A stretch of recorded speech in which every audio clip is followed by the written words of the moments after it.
తాకట్లో ఉన్న మీ బంగారాన్ని విడిపించి ఆ రోజు ధరకే కొనబడుతుంది ఆచారి గోల్డ్.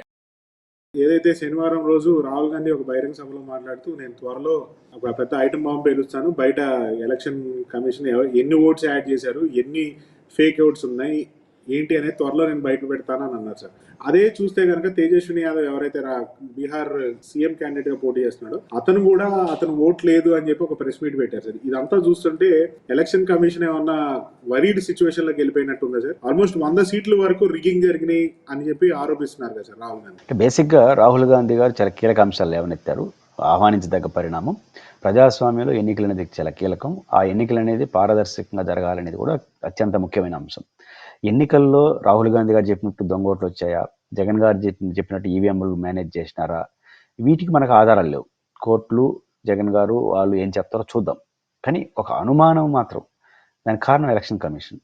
ఎలక్షన్ కమిషన్ మీద అనుమానం వచ్చినప్పుడు నివృత్తి చేయాలి.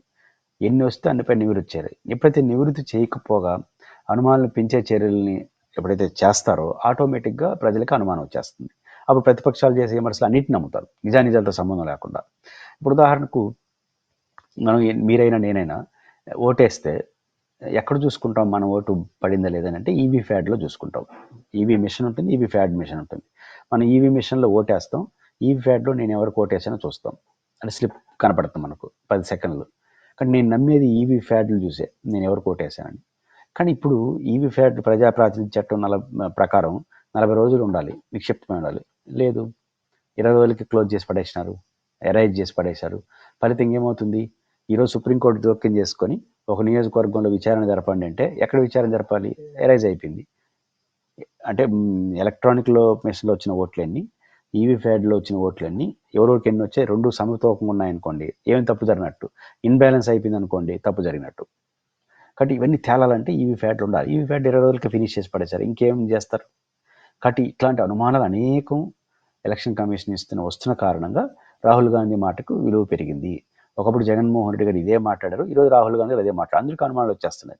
కాబట్టి ఎలక్షన్ మహారాష్ట్రలో మెజారిటీ సీట్లు 6 నెలల్లో సంవత్సరం ముందు జరిగినటువంటి మహారాష్ట్ర ఎంపీ ఎలక్షన్లో కూటమి గెలవడమైంది. అంటే మన శివసేన, కాంగ్రెస్, ఈ కూటమి ఎన్సీపీ కరెక్ట్ 1 ఇయర్ తిరగకముందే ఏకపక్షంగా బీజేపీ గెలిచిపోవడం అంటే సహజంగా అనుమానాలకి ఎక్కువ అయ్యేదానికి అవకాశం ఉంటుంది.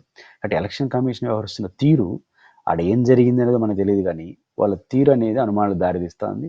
దాంతో ఎలక్షన్ కమిషన్ నియామకం కూడా సుప్రీంకోర్టు చీఫ్ జస్టిస్ని పక్కకు పెట్టడం, ఇవన్నీ ఖచ్చితంగా ప్రభుత్వం యొక్క పారదర్శకతను క్వశ్చన్ చేస్తుంది. ఎలక్షన్ కమిషన్ యొక్క పారదర్శకతను క్వశ్చన్ చేస్తుంది. ఎలక్షన్ కమిషన్ కానీ సరిగ్గా చేయకపోతే, వీటన్నిటికి సమాధానం చెప్పకపోతే భవిష్యత్తులో ఎలక్షన్ కమిషన్కి వ్యతిరేకంగా పోరాటం చేసేవారు ప్రజలు వచ్చేస్తారు. అది ఈ దేశానికి, ప్రజాస్వామ్యానికి అంత మంచిది కాదు. కాబట్టి ఖచ్చితంగా ఎలక్షన్ కమిషన్ లేవనెత్తిన అంశాలు చేయకపోతే రాహుల్ గాంధీ గారు చెప్పింది జరుగుతుంది. రాహుల్ గాంధీ గారు ఇంకొక అడుగు ముందుకేసి జగన్మోహన్ రెడ్డి గారిని లాంటి వాళ్ళు కలుపుకోవాలి. ఎందుకంటే ఎవరైతే ఈవీఎంలకు వ్యతిరేకంగా మాట్లాడుతున్నారో వాళ్ళు కలుపుకోవాలి. కానీ అట్లాంటి చర్యలు కూడా వారు తీసుకుంటే దేశంలో ఇది ఒక అజెండాగా, బీహార్ ఎన్నికలు అనేది ఎలక్షన్ కమిషన్, ఈవీఎంలు అనేది ఒక పెద్ద అజెండాగా అయితే మారుతుంది. మీరు బంగారం తాకట్టు పెట్టి ఆ బంగారం డబ్బులు కట్టలేక ఇబ్బంది పడుతున్నారా? ఆచారి గోల్డ్ వాళ్ళు మీ బంగారం కొని మీ లోన్ తీర్చి మిగిలిన డబ్బులు మీకు ఇచ్చేస్తారు. ఇంకెందుకు ఆలస్యం? ఆచారి గోల్డ్ ఈ నెంబర్స్కి కాల్ చేయండి.